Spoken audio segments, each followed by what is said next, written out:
मुजफ्फरपुर जिला निर्वाचन पदाधिकारी सह जिलाधिकारी द्वारा समाहरणालय सभागार में निर्वाचन कार्य से संबंधित प्रेस कॉन्फ्रेंस आहूत की गई, जिसमें मुजफ्फरपुर संसदीय निर्वाचन क्षेत्र के संसदीय पद के निर्वाचन हेतु निर्वाचन पंचम चरण में निर्धारित है।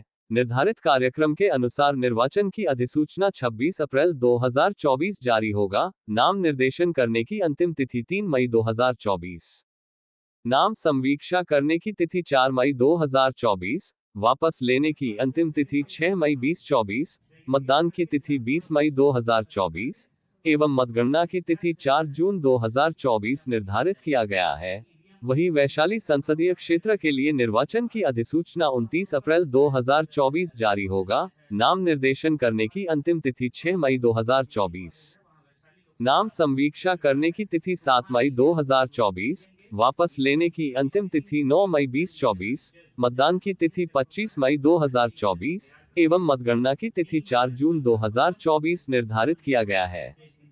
जिला निर्वाचन पदाधिकारी ने बताया कि चुनाव के दौरान किसी भी प्रकार के समस्याओं के निष्पादन के लिए कंट्रोल रूम बनाया गया है। बैठक में वरीय पुलिस अधीक्षक ने बताया कि जिले में पूर्व से कार्यरत मद्यनिषेध विभाग के 9 चेकपोस्ट 24 घंटे कार्यरत है। जिले के सीमावर्ती क्षेत्रों में अवस्थित उनमें से 3 चेकपोस्टों को स्थैतिक निगरानी टीम हेतु क्रियाशील बना दिया गया है। ईवीएम का हम लोगों ने फर्स्ट रेंडमाइजेशन किया है। जो ईवीएम हमारे वेयर हाउस में रखा था, आज रेंडमाइजेशन के माध्यम से उनको विधानसभा पास हम लोगों ने अलॉट कर दिया है और आगे उनकी कमीशनिंग की प्रक्रिया होगी। जब समय निर्धारित होगा तो आपको बता भी दिया जाएगा। इसके अतिरिक्त चुनाव से संबंधित अन्य जो तैयारियां हैं वो भी हम लोगों की समय के हिसाब से चल रही हैं। बहुत जल्दी नॉमिनेशन का जो है नोटिफिकेशन शुरू होने वाला, निर्गत होने वाला है, उसको लेकर के भी हमारी तैयारियां चल रही हैं। जो ट्रेनिंग है पोलिंग पर्सनल का, वो भी हम लोगों का अंतिम चरण में है और अगले वीक वो भी कंप्लीट हो जाएगा।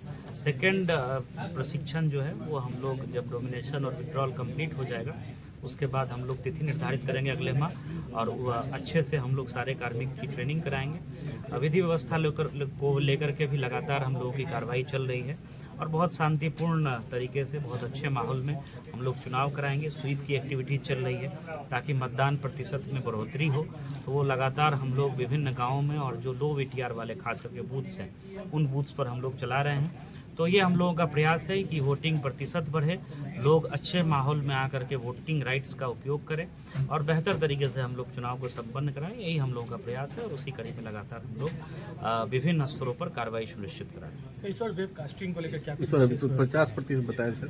इस बार इलेक्शन कमीशन ऑफ इंडिया का दिशा निर्देश है कि पूरे जिले के आधे बूथों पर 50% बूथों पर लाइव वेबकास्टिंग होगी, जिसका फीड जो है यहाँ से लेकर के ECI का जो ऑफिस है दिल्ली में, जो CO ऑफिस है पटना में, वहाँ उसका फीड रहेगा और हम लोग उसकी बेहतर मॉनिटरिंग कर पाएंगे। तो ये व्यवस्था इस बार पहले कम बूथों पर होती थी, इस बार आधे बूथों पर लाइव वेबकास्टिंग की भी व्यवस्था रहेगी। इसको लेकर के भी आवश्यक तैयारियाँ की जा रही है। जिला स्तर पर जिला भूअर्जन पदाधिकारी नोडल पदाधिकारी हैं और दोनों अनुमंडल के स्तर पर दोनों SDOs को जो ARO भी हैं दोनों लोकसभा क्षेत्रों के, उनको प्राधिकृत कर दिया गया है। और जो भी आवेदन आ रहे हैं ऑनलाइन डिस्पोजल होना है। 48 घंटा पहले मिनिमम जो है, चाहे वो पॉलिटिकल पार्टी के रिप्रेजेंटेटिव हो या कैंडिडेट हो, उनको आवेदन देना है और उसका ऑनलाइन ही हम लोग डिस्पोजल करते हैं। तो इसकी सख्त मॉनिटरिंग हो रही है और टाइमली जो है सारे पॉलिटिकल पार्टीज़ को या जो भी प्रोस्पेक्टिव कैंडिडेट हैं या जो नॉमिनेशन भरेंगे उनको हम लोग परमिशन देंगे।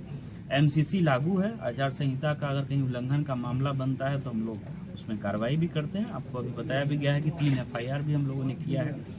तो जो परमिशन को लेकर के सिंगल विंडो सेल है वो अच्छे से कार्यरत कर रहा है और अभी कहीं से कोई शिकायत हम लोगों को प्राप्त नहीं। पुरुष और महिला मतदाताओं की संख्या बढ़ी है पर थर्ड जेंडर की संख्या मार्च से और अभी मात्र 1 महीने में ही कम कैसे?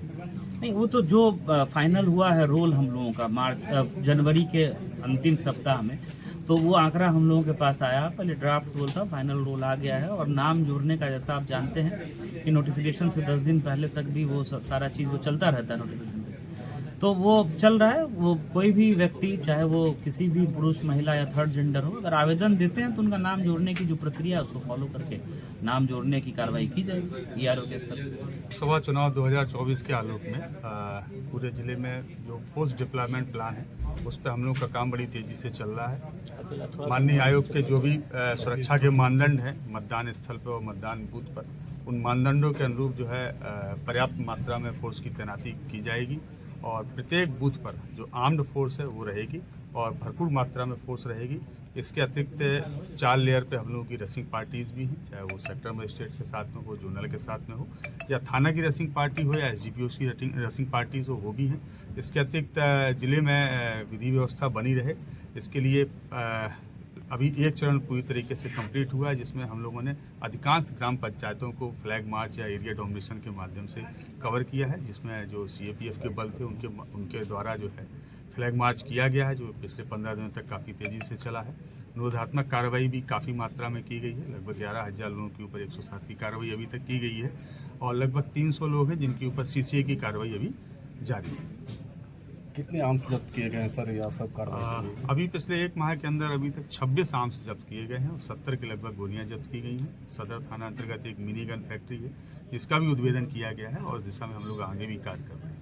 चुनाव में इस्तेमाल के लिए शराब का जिन्होंने भंडारण किया था, ऐसे कितने लोगों की गिरफ्तारी अभी तक हुई है? जनवरी माह से लेके अभी तक लगभग 75,000 लीटर शराब पुलिस के द्वारा जब्त की गई और इसमें अभी तक अनुमानतः 600 से अधिक की गिरफ्तारी पिछले 3 माह में की गई है और इसमें हम लोगों का और गहनता से इसमें अभियान चल रहा है, जिसके रिजल्ट आप लोगों को अभी आगे देखने को मिलेंगे। रामनवमी के लिए जुलूस को लेकर के क्या प्रक्रिया निकाले? जुलूस का एक अपना एक लाइसेंस का एक तरीका है, उनकी एक शर्तें होती हैं। जो भी लोग जुलूस निकालना चाहते हैं वो अपना थाने में लाइसेंस दें। शांति समिति की बैठक भी थाना स्तर पर आयोजित की जा रही है, जिसमें उन लोगों को ब्रीफ भी किया जा रहा है। तो लाइसेंस की जो शर्तें हैं उनका अनुपालन करें और वैसी स्थिति में जुलूस निकालें। डीजे पर भी रोक रहेगा? हाँ, डीजे पर रोक पहले से भी है और इस बार भी रहेगा।